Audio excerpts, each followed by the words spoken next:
Pro coder ji. I hope you all are doing extremely well. So आज अपन solve करेंगे find all the duplicates in an array. ये बहुत ही अच्छा question है बिकॉज मैं आपको एक्सप्लेन करता हूँ कि ये एक मीडियम लेवल क्वेश्चन है जिसमें अपन को एरेस की डुप्लीकेट एलिमेंट को फाइंड करना है। ये है अपना लीड कोड का डे 5। इस क्वेश्चन को गूगल, अमेजोन, फेसबुक जैसी कंपनीज ने पूछा है, तो there is might chance to comes in a interview when the topics is all about arrays. ठीक है, अब इस क्वेश्चन को समझते हैं। आपको एक नम नाम का अरे दिया होगा जिसमें इंटीजर वैल्यू स्टोर है, where all the integers of nums are in the range of 1 and n। n क्या है यहाँ पे आपका size of the array. Each integers appear at most twice return an array, all the integers appear in twice. अब यहाँ पे question से आप क्या समझे कि आपको 1n नाम का एक अरे दिया रहेगा लेंथ का, and appears at the most twice, मतलब कि उसमें कई एलिमेंट्स ऐसे हैं जो 2 बार रिपीट होंगे और आपको उन्हीं एलिमेंट्स को रिटर्न करना है।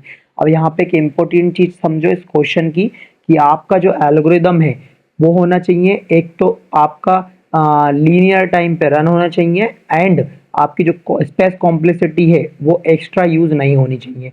तो इस एग्जाम्पल को समझते हैं और क्वेश्चन को बेटर अंडरस्टैंड करते हैं। आपको एक नाम का एरे दिया है जिसमें कुछ इंटीजर्स वैल्यू स्टोर है। अब जैसा क्वेश्चन में बोला था कि 1 एंड n, मतलब क्या है, इसके जो एलिमेंट है वो 1 से स्टार्ट होंगे और कहाँ तक जाएंगे, आपके साइज ऑफ द एरे तक जाएंगे। यदि आप इस क्वेश्चन के इस एरे की साइज की बात करें तो इस एरे का जो साइज है वो है 8। ठीक है, क्योंकि इसमें 8 एलिमेंट्स दी स्टोर है। ठीक है, तो आपका कहाँ से 1 से लेके 8 तक यहाँ पे इसका चला गया। तो आप देखो यहाँ पे 1 से लेके 8 तक के एलिमेंट्स स्टोर है। अब इसने रिटर्न क्या किया आपके प्रोग्राम ने, आपका आउटपुट आया 2 और 3, क्योंकि 2 और 3 इस प्रोग्राम में इस एरे के अंदर डबल बार रिपीट हुए हैं। एक और एक बेसिक सा एग्जाम्पल है 1 1 और 2, तो इसका रिटर्न एग्जाम्पल क्या हुआ 1, क्योंकि 1 1 ट्वाइस बार यहाँ पे रिपीट हुआ है। और यदि सिंगल एलिमेंट है तो वो रिटर्न कर देगा एम्प्टी। तो ये आप क्वेश्चन को समझ चुके हो। अब इसको अंडरस्टैंडिंग करने के लिए कैसे कर सकते हो आप, एक तो आपका सिंपल सा अप्रोच हुआ ब्रूट फोर्स अप्रोच, जिसमें आपका नम दिया गया है, आपका आउटपुट ये लाना है, तो आप एक अलग एक मैप स्पेस का यूज करोगे, डिक्शनरी का यूज करोगे, जिसमें आप नम और नम की फ्रीक्वेंसी को स्टोर कर लोगे। फ्रीक्वेंसी मतलब क्या कि ये कौन सा नंबर कितनी बार आया है। तो आपने यहाँ पे 2 की फ्रीक्वेंसी 2 स्टोर कर ली, 3 की फ्रीक्वेंसी 2 स्टोर कर ली, जिसकी फ्रीक्वेंसी ट्वाइस है आपने उसको रिटर्न कर दिया। अब इसकी टाइम कॉम्प्लेक्सिटी तो कांस्टेंट है, बट आपने एक्स्ट्रा स्पेस यूज करी तो इसकी स्पेस कॉम्प्लेक्सिटी क्या होगी, लीनियर होगी। तो ये देखो यहाँ पे टाइम कॉम्प्लेक्सिटी आपकी लीनियर थी, आपने स्पेस कॉम्प्लेक्सिटी भी लीनियर कर दी, बट आपके क्वेश्चन में दिया गया था कि आपको स्पेस कॉम्प्लेक्सिटी क्या यूज करना है, आपको स्पेस कॉम्प्लेक्सिटी लीनियर यूज करना है, जो कि यहाँ पे अपन ने नहीं किया। ठीक है ना, क्योंकि अपन ने एक्स्ट्रा स्पेस यूज कर लिया। नाउ तो what is the best approach, best approach क्या है यहाँ पे, इंडेक्स मैनिपुलेशन। अब इससे आप क्या समझते हो, आपका गोल है find numbers that appears twice in the array. तो इंडेक्स मैनिपुलेशन एक बहुत ही बेटर टेक्निक है जब आपको एक्स्ट्रा स्पेस का यूज नहीं करना होता है।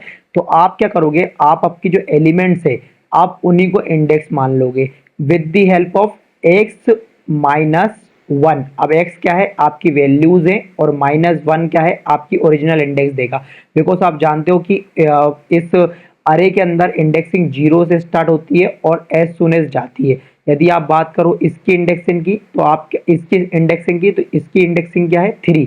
अब 3 का आप कर दो क्या -1, तो क्या आ जाएगा 2।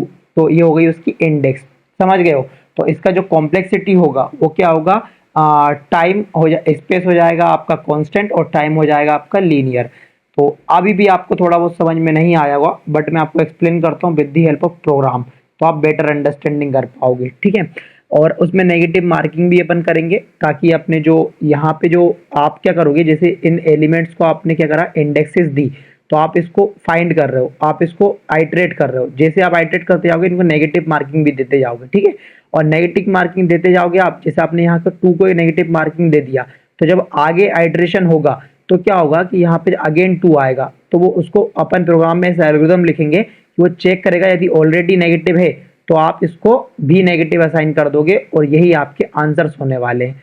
ठीक है, अब चलते हैं अपने प्रोग्राम की ओर। देखो ये डिफॉल्ट कोड आपको दिया जाएगा, आपको नीचे इनिशियलाइज करना है। सबसे पहले आपने रेस मतलब रिजल्ट बोल के आपने क्या करा, एक एम्प्टी लिस्ट असाइन किया। अब फॉर नम्स इन नम्स, अब नम्स क्या है, यहाँ पे नम्स आपका आर्ग्यूमेंट है, लाइक आपके नंबर है। Index absolute nums -1। अब -1 क्यों किया अपन ने, ताकि अपन ओरिजिनल इंडेक्स को फाइंड कर पाए, ठीक है। अब नम्स तो आपने फाइंड कर लिया, अब आपको इंडेक्स के ऊपर क्या करना है, कंडीशन लगानी है। If num index is less than 0, less than 0 का मतलब क्या हुआ, आपने उसको नेगेटिव मार्क कर दिया। तो आप क्या करोगे, यदि नेगेटिव मार्क कर दिया तो आप उसको यहाँ पे ऐड कर दोगे, आपकी एम्प्टी लिस्ट में ऐड कर दोगे। तो आपने लिखा रेस डॉट अपेंड, क्या आपने ऐड कर दिया, इसको ऐड कर दिया आपकी लिस्ट के अंदर। एल्स नम्स इंडेक्स, जो आपकी नम्स इंडेक्स है माइनस नम्स इंडेक्स, ठीक है, मार्क करो उसको नेगेटिव, और आपने रिटर्न कर दिया आपका रिस्पॉन्स। तो जब आप इस प्रोग्राम को रन करोगे तो you definitely get all the test cases are pass because according to this constant, क्योंकि अपन ने एक कांस्टेंट स्पेस में इस प्रोग्राम को सॉल्व किया और उसको अपन सबमिट करते हैं।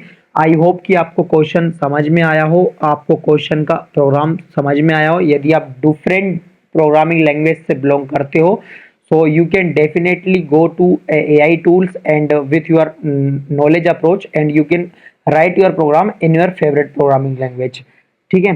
सो होप गाइस कि आपको क्वेश्चन समझ में आया हो। बहुत सिंपल था यह इसका सॉल्यूशन, आपने सिंपली यहाँ पे नेगेटिव मार्किंग करी इंडेक्सेस के बेसिस पे, और जो भी एलिमेंट्स ट्वाइस हुए उनको आपने रिटर्न कर दिया। सो थैंक यू गाइस, मिलते हैं किसी नेक्स्ट वीडियो में। I hope the video is helpful for you.